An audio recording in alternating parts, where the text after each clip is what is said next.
livre, c'est celui-ci, Le sommeil de Zoé. C'est Monique Le Dantec que l'on accueille. Bonjour Monique. Bonjour Olivier Zanetta. C'est votre troisième bouquin là? C'est mon troisième bouquin édité. C'est incroyable, vous écrivez tout le temps vous. J'écris beaucoup, et effectivement, à peu près tous les jours déjà, Ouais.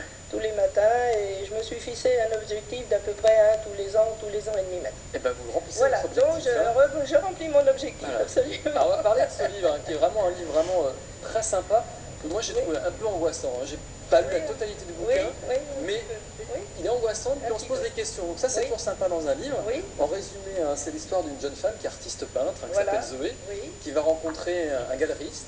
Exactement. Va tomber éperdument amoureux d'elle. Elle sent qu'il se passe quelque chose, mais ça va bien au-delà de leur histoire d'amour. Oui, tout à fait. Disons qu'elle est fragile déjà, elle est très sensible.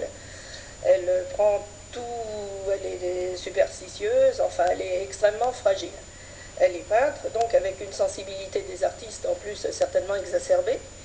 Et elle rencontre cet homme, et au moment où elle le rencontre, enfin, elle va faire la relation après, elle a des visions. Elle a une femme qu'elle va voir, et cette femme, elle a l'impression qu'elle vient du fond des temps, et la femme va se rapprocher de plus en plus, elle va essayer de lui dire quelque chose, elle voit en même temps un homme, Geoffrey, elle va arriver à savoir leur nom, et elle va faire une enquête dans son subconscient, déjà elle va croire qu'elle est folle au début, ni plus ni moins. Ensuite, bon, elle a quand même elle est vraiment dans la réalité, donc elle s'inquiète pas trop, mais enfin elle a quand même des doutes. Et l'ami de Pierre, son ami, est psychiatre, donc elle va aller le voir, et elle va faire une régression dans ses vies antérieures avec lui par hypnose. Donc il y a tout le travail de la psychanalyse, de l'analyse, enfin de la régression, et elle va découvrir qu'elle est effectivement la réincarnation de quelqu'un qui a vécu il y a 1000 ans. Il y a eu un meurtre il y a 1000 ans, et elle va revivre plus ou moins ce meurtre, mais si j'en dis plus, je vais dévoiler tout le livre. Voilà, mais là déjà vous avez été assez loin, mais vous ménagez le suspense. Voilà, exactement. Ah, vous vendez bien votre bouquin.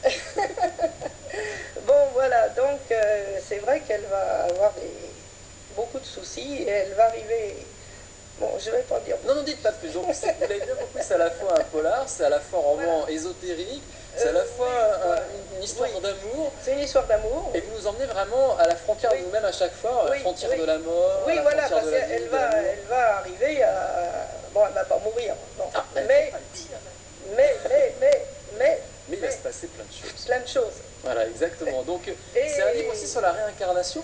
Oui, en fait, elle est la réincarnation de quelqu'un, mais avec des complications, parce qu'elle n'est pas que la réincarnation. Il y a aussi autre chose. Et la dernière ligne du livre, une fois que tout est calme... Vous avez bien exploré des mondes inconnus. Un peu inconnus, fantastiques. Bon, pas extraterrestre pour celui-là, mais j'aime bien effectivement sortir du quotidien. Ouais. Sortir du quotidien et rentrer un petit peu dans l'imaginaire, dans toutes ces... Et vous croyez en la réincarnation? Non, pas vraiment. Non, mais enfin bon, je laisse la porte ouverte. Oui, je laisse la porte ouverte, en fait. Pourquoi pas?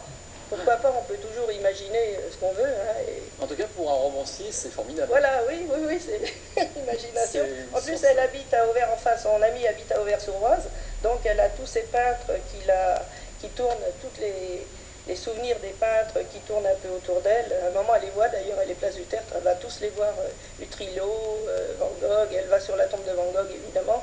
Enfin, elle est quand même très sensible, et cette sensibilité se retraduit un petit peu dans le livre. Voilà, donc c'est un roman, hein, le sommeil de Zoé. Alors si je disais au départ qu'il était angoissant, oui, il est angoissant. Il est angoissant parce que, pas tout le temps, hein, c'est pas ce que je veux dire, mais c'est vrai qu'au début, hein, on est avec la jeune femme, là, on sent son angoisse monter, et on est porté par cette angoisse. Oui, et jusqu'à la fin... Vous rendez vraiment le roman très très vivant. Oui, tout à fait, je pense. Bah, merci beaucoup, hein, donc Le sommeil de Zoé, signé Monique Le Dantec, et c'est aux éditions ABM. ABM Édition. ABM Édition. Merci beaucoup Monique. Merci. Et puis longue route, je sais que vous en écrivez un autre. Oui, j'en écris un autre qui sera...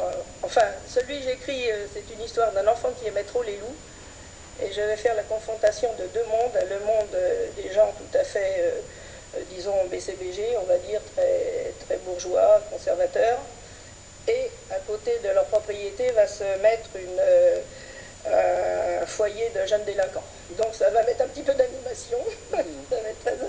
Donc là, je ne serai pas dans l'imaginaire du tout. Sauf une partie. Vous avez beaucoup d'imagination. Et puis j'ai un autre roman également, Le Fils sans nom, qui lui est une histoire biblique transposée dans le futur. Alors là, ça sera le prochain que je viens. Bon, bah, très bien. Bah, écoutez, alors on prend rendez-vous. Hein. Oui. Merci beaucoup. Merci. Donc, Le Sommeil de Zoé Monique Le Dantec et puis une expo à Sannois sur Éric Satie. Merci à toutes les